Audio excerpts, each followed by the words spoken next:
Secretary-Treasurer Eliseo Medina.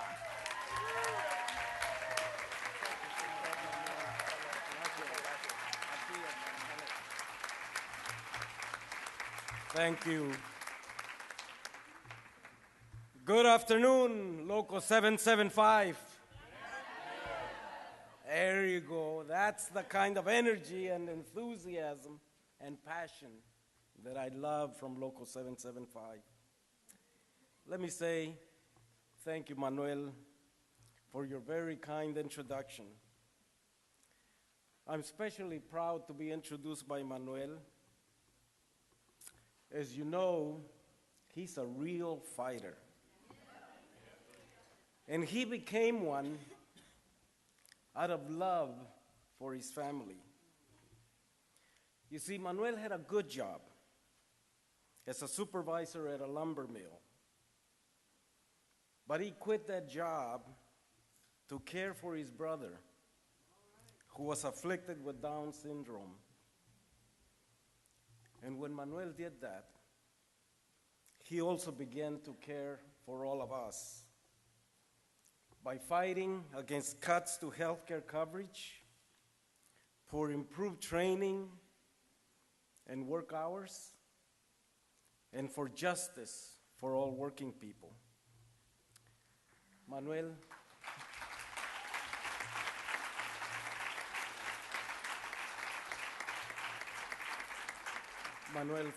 thank you for your commitment, for your leadership,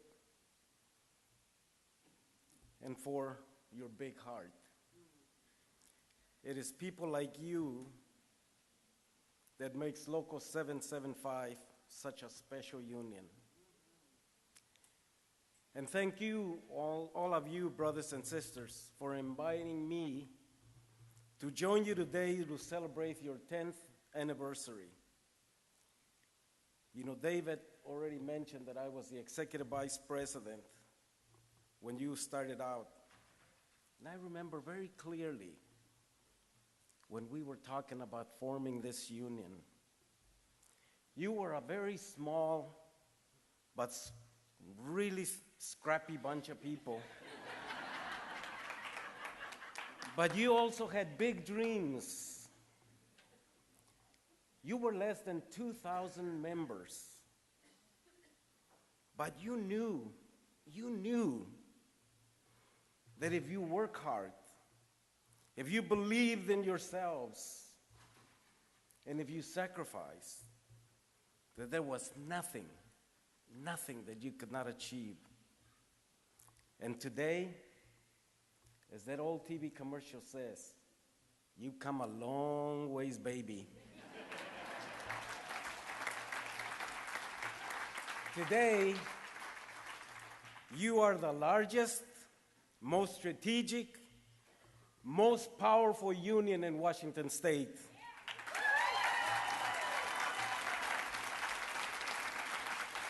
And what was a dream 10 years ago is a reality today. Home care workers are beginning to climb out of poverty. You have strengthened and professionalized home care work. And now, you don't have to look for politicians to look for their help. They come looking for you to ask for your help. Today, home care workers are invisible no more, thanks to you. And Local 775 is today what it is because you cared, because you stepped forward to unite and to fight for justice, to fight for your jobs, to fight for the people that you care for every single day, to fight against proposed cuts to healthcare coverage and to improve all of our lives. But you know, in many ways, despite all of the successes that we celebrate today, we are fighting the same fights of the past. But you know what we have today that we did not have 10 years ago? Are thousands of SEIU members just like you who have joined the battle to restore justice and humanity to our public policies. Leaders like you, including the 775 members who have enlisted in this battle for democracy, members whose names you see scrolling on the screen. These members are going to help us to win our agenda this year. You know, there are 600 names on this list. 600. These are the people who have taken a leadership role since September. They are working as political organizers, as recruiters, as greeters, and other important roles that make SEIU work and that make our success possible. And you are doing that because you know that change does not happen by chance. It happens by choice. And brothers and sisters, today, I want to pay tribute. I want to honor those brave and visionary leaders who made a choice to fight and to work to build a mighty union, Local 775 SEIU. These are leaders who gave of themselves, because they believed that that was the way that we build the kind of future that we all want for ourselves and for our families. And they are an exceptional group of people. Carol Frontiero, who worked for 3 decades as a nursing assistant at the Bashan Community Center. Now, I know that you heard from her last night and that you know her story. She and her co-workers organized their nursing home from the ground up. They fought off union busters. They went to the community and to the media to tell them their story about why they felt they needed a voice. They even had a union float in the Strawberry Festival. You know, she was elected the first vice president of Local 775 and has served in every succeeding executive board and executive committee. And since then, she's never looked back. So Carol, would you please stand and be recognized?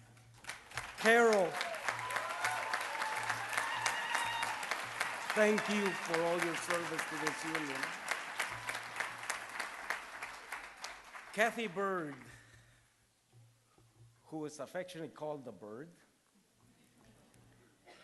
was a home care aide, who now works as an organizer for Local 775. She is the kind of leader who will do anything, go anywhere, and do whatever is necessary, including getting arrested for the cause of home care workers.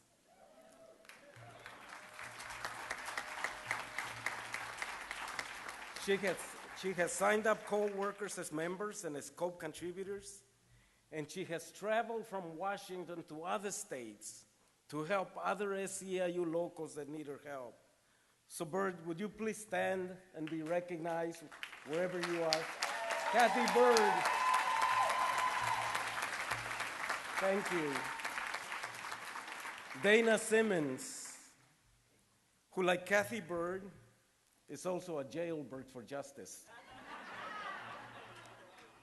She became the first bus captain, organizing members for that long bus ride from Spokane to the first founding convention and lobby day. She joined Kathy Bird and Kathy's daughter Alicia in the now famous DHS sit-in and was led away in handcuffs, proud and unbowed. And because she had faith and because she was right, you won that fight. And now she has served on the IP Bargaining and Education Training Committee, and she is an inspiration to us all. Dana, would you please stand and be recognized? Where is Dana? Thank you, Dana, thank you so much.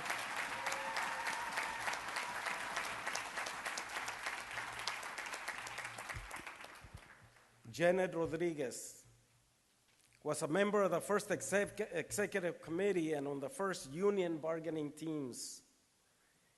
Janet has worked as an agency and an individual home care worker.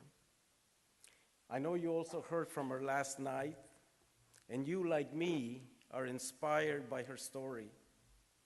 She has cared for the same client, Rachel, from childhood, and as Rachel has grown, Janet has had to acquire many new caregiving skills as Rachel has developed new and complex health issues. That's why Janet is so committed to professional training. She was a member of the first joint committee with the state, which explored certification and training. But she's also known, perhaps, for the work that she did in leading the fight to take out Helen Summers. You all remember Helen Summers. Helen Summers was a Democrat who forgot who she was supposed to work for. Janet knocked on countless doors to mobilize healthcare voters. And you know, while we didn't win that election, we did serve notice on the politicians who waffle and lie. The local 775 is watching and will take action to keep them honest. So I want to say thank you, Janet. Please stand and be recognized. Where's Janet? Where's Janet? Thank you.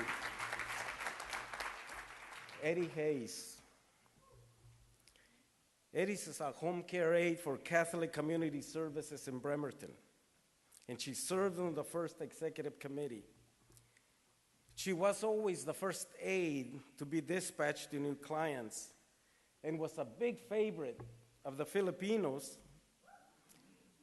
of her Filipino clients, because of her chicken adobo recipe.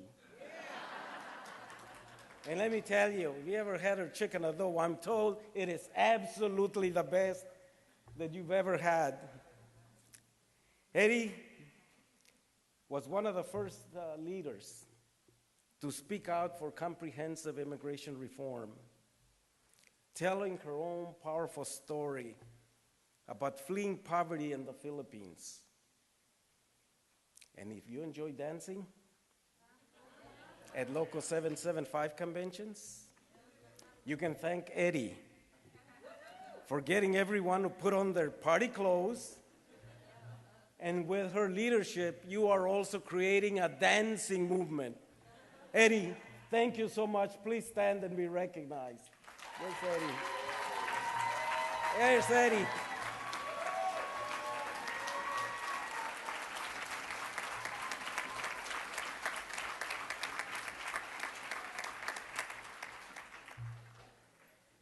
Mary Heron. Mary was a founding member who served on the Catholic Community Services Bargaining Committee, which was the first unionized home care agency in the state of Washington. And you know, she was motivated by her Catholic faith and about her belief in social justice. Her faith is what drove her to care for people and why she joined and worked to build a union. Her faith sustains her today, sustains her work, and her activism to this day. And indeed, we are fortunate that we have Mary in our ranks. So Mary, would you please stand and be recognized? Where is Mary? There she is. Thank you, Mary.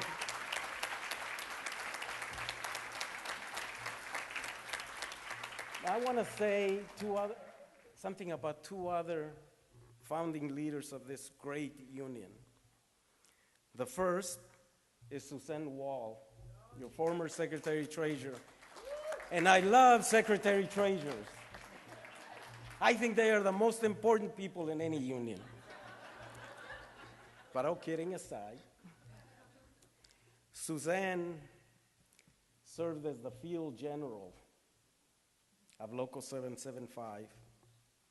She was the one that made sure that everything was working just right, that the house calls got made, the records were kept, that the right wrap was delivered at the doors. She was the one that inspired us when we were down, the one that always had a good word and who made us believe in ourselves. And she is also the one that is now, I'm proud to say, carrying on that tradition in the bigger stage of helping us and the International Union to become even better than we've ever been before. So I want to thank and congratulate. And so Suzanne, please stand, be recognized and appreciated.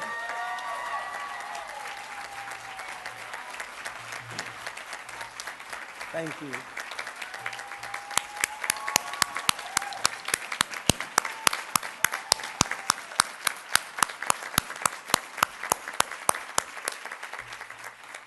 The second person I wanted to talk about is a young man who came to Washington State with a dream of building a powerful and democratic union of some of the poorest, least appreciated, but most caring and compassionate people in our society.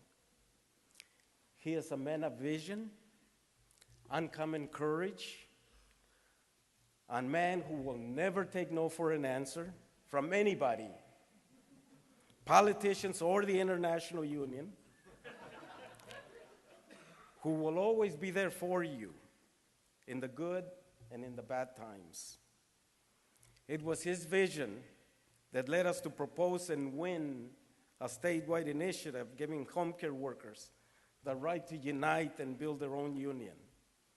It was his tenacity and fierce determination that helped build this great union. He is a leader, a mentor, and I'm proud to call him a friend. Your founding president, David Rolfe, please stand and be recognized and appreciated.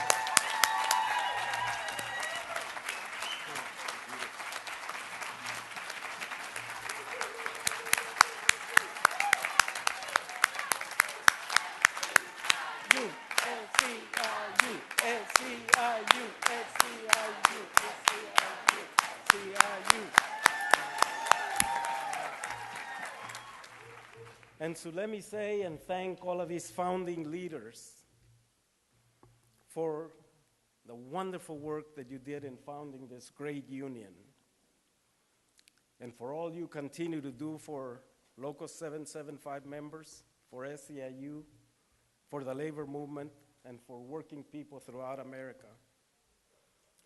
And let me say, brothers and sisters, thank God for the leaders and members of Local 775.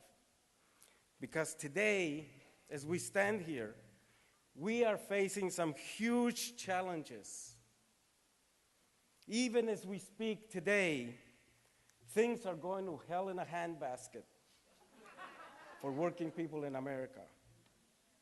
We are seeing all-out attacks on working people and on the middle class that was created by generations of organizers who fought and died for a fair economy and for a decent life for their families.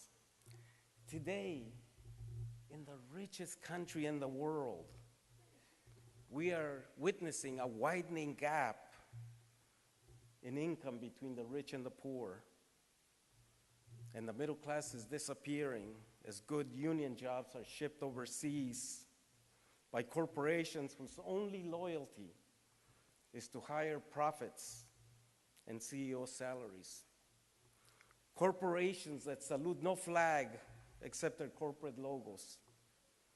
Long gone are the Henry Fords who believe that workers should be paid a decent wage so they could afford to buy the products that they made. In their place, have risen the corporate pirates like Bain Capital, which buy companies, squeeze them and their workers dry, and then flip them for a profit, or send their jobs overseas to other countries where workers are even more desperate than we are. Bain has milked US companies while investing in Chinese companies that took American jobs and made profits on both sides of the world. And you know what? This corporate misbehavior has devastated whole communities. And what's the result? In this, the richest country in the world,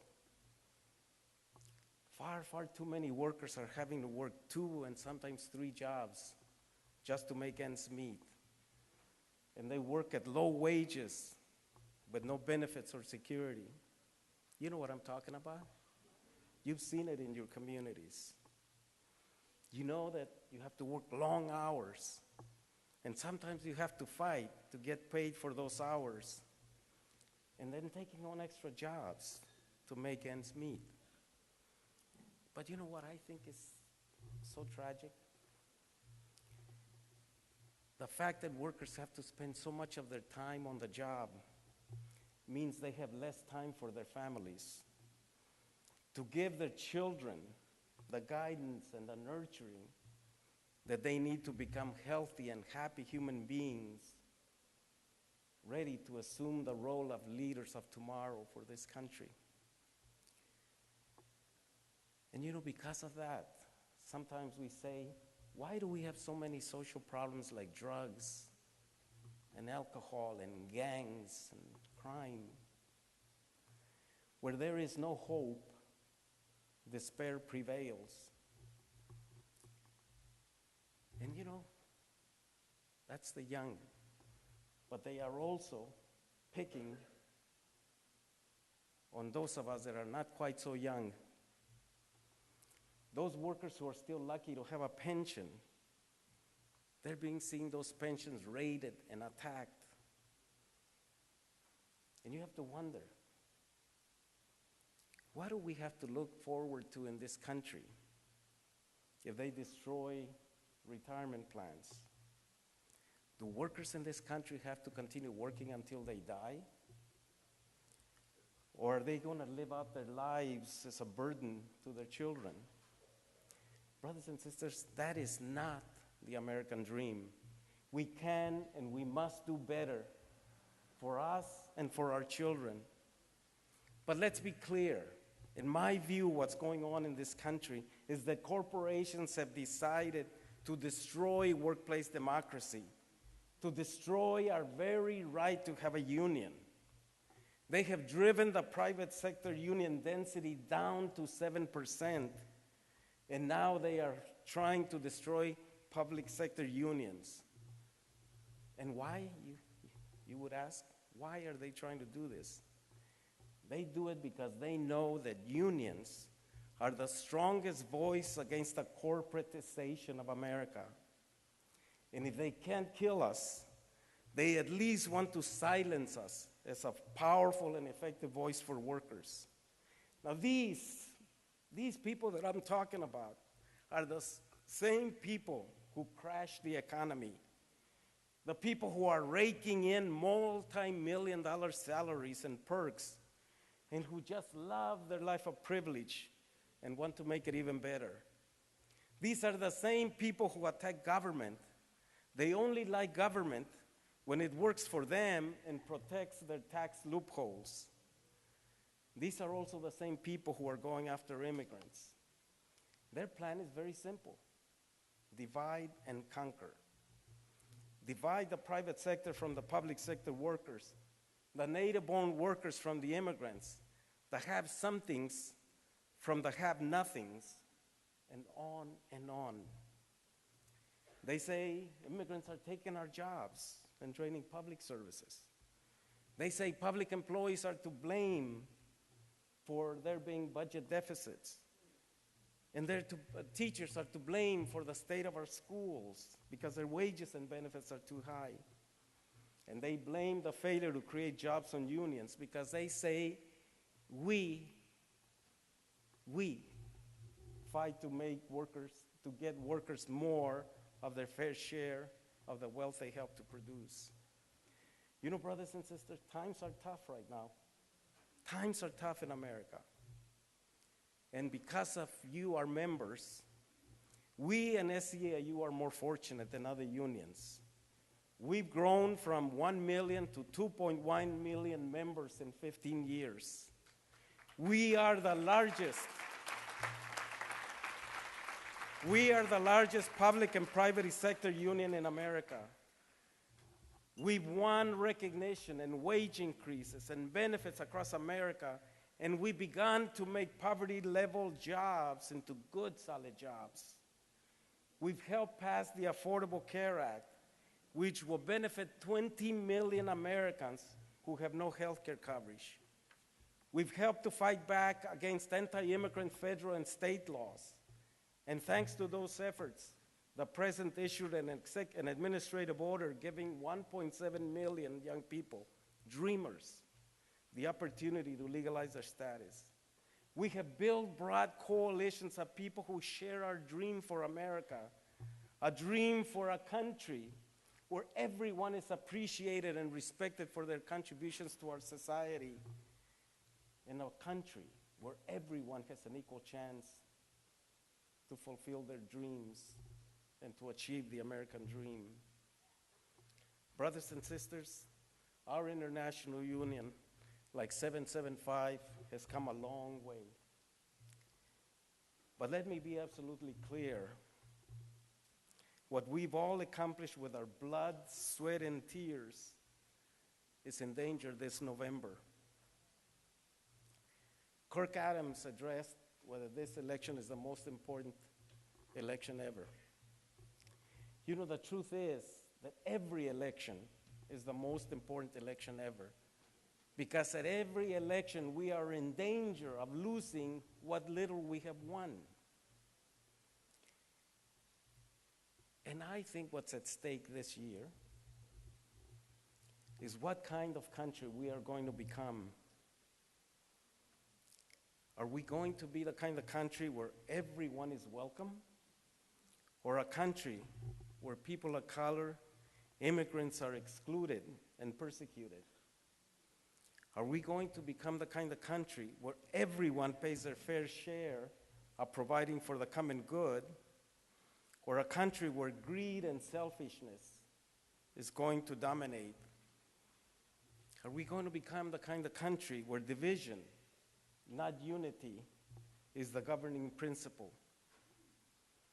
Now, we know what the Republican opinion of what kind of country we should become. Believe it or not, I read their party platform from beginning to end.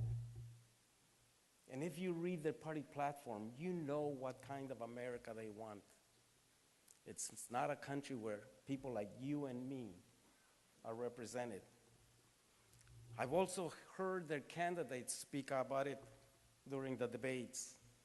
And we've seen them implement those plans in the states, like Ohio, like Wisconsin, like Indiana, like Florida, Georgia, South Carolina, and state after state.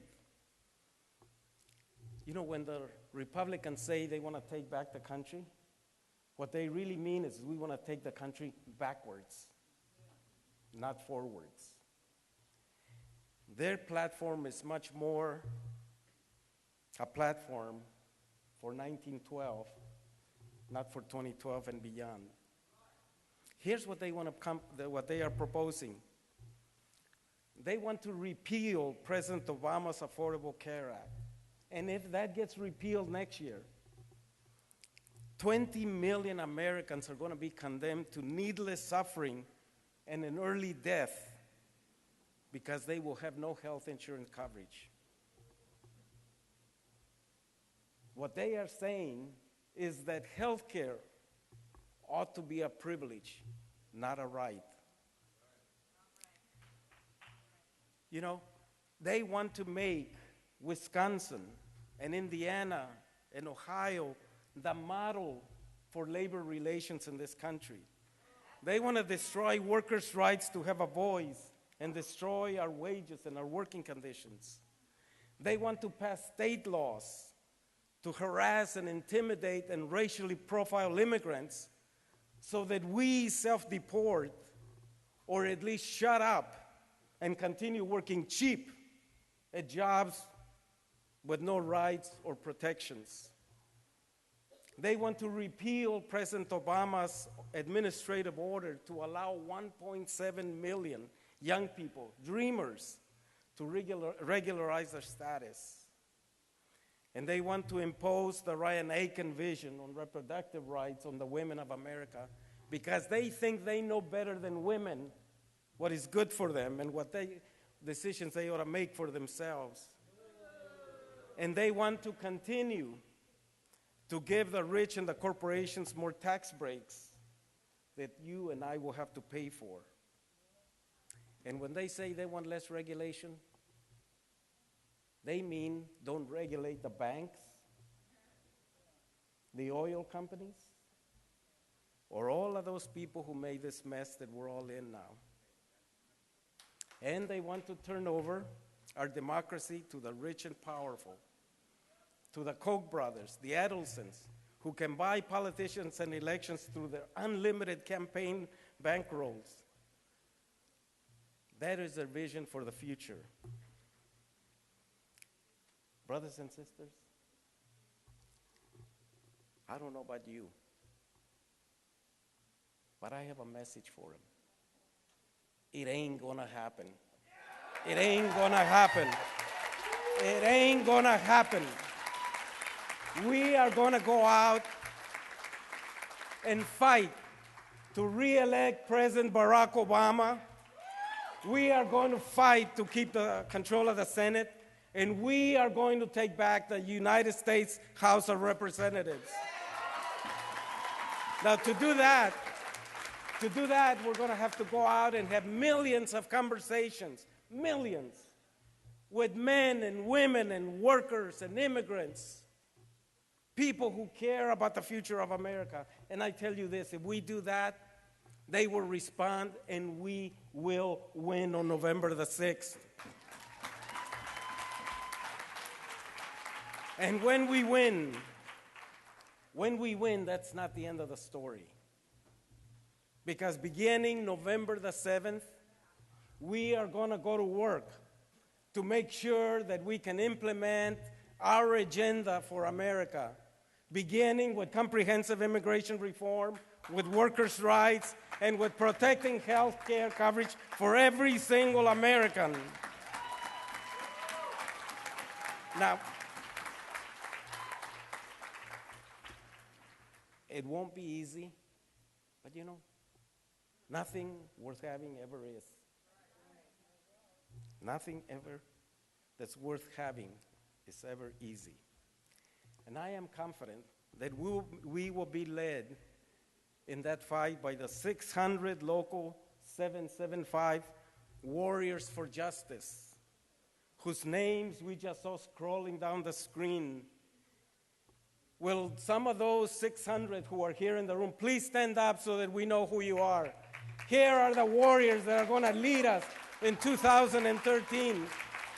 And will everybody who believes in social justice please stand up? Will everybody who believes in workers' rights please stand up? For everybody who believes in an America that will protect and enhance the rights of everyone, please stand up. Together, we will do it. We will win. Sí se puede. Yes, we can. Thank you.